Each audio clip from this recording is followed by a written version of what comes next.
నమస్తే. భగవద్గీతలో 17వ అధ్యాయం శ్రద్ధాత్రయ విభాగ యోగంలో 26వ శ్లోకం.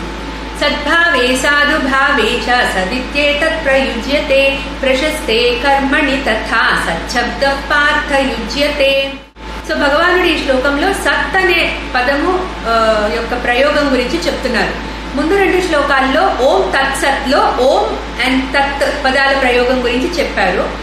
ఇప్పుడు సత్ అనే పదం కూడా ఉపయోగిస్తారు అర్జున అని చెప్తున్నారు భగవానుడు. సో ఏమంటున్నారు?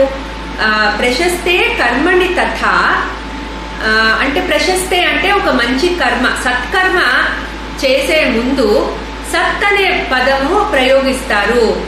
ఎందుకు? సద్భావే సాధుభావేచ. సో సత్ అంటే ఏంటి? ఎగ్జిస్టెన్స్ లోకి రావడంని సత్ అంటారు. అట్లాగే సాధుభావే అంటే ఆ రిజల్ట్ దోషరహితంగా ఉండడాన్ని కూడా సత్ అంటారు. అట్లాగే ఒక మంచి కర్మని కూడా సత్ అంటారు. సో ఇప్పుడు భగవానుడు ఏం చెప్తున్నారు? సద్భావే సాధుభావేచ, అలాగే ప్రశస్తే కర్మణి.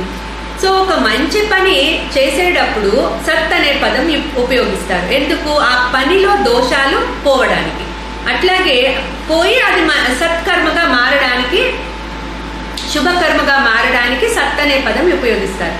తర్వాత ఆ పని నుంచి వచ్చే రిజల్ట్ కూడా ఫస్ట్ టైం వస్తుంది, it's coming in to existence. ఒక పని చేసేటప్పుడు ఆ result it's coming in to existence కాబట్టి సద్భావే అని చెప్తున్నారు. అట్లాగే సాధుభావేచ, దోషరహితంగా ఉండడం. సో ఆ వచ్చే రిజల్ట్ దోషరహితంగా ఉండడం కోసము సత్ అనే పదము వాడుతున్నారు. సో ఇప్పుడు ఎఫెక్టివ్ గా ఏంటి?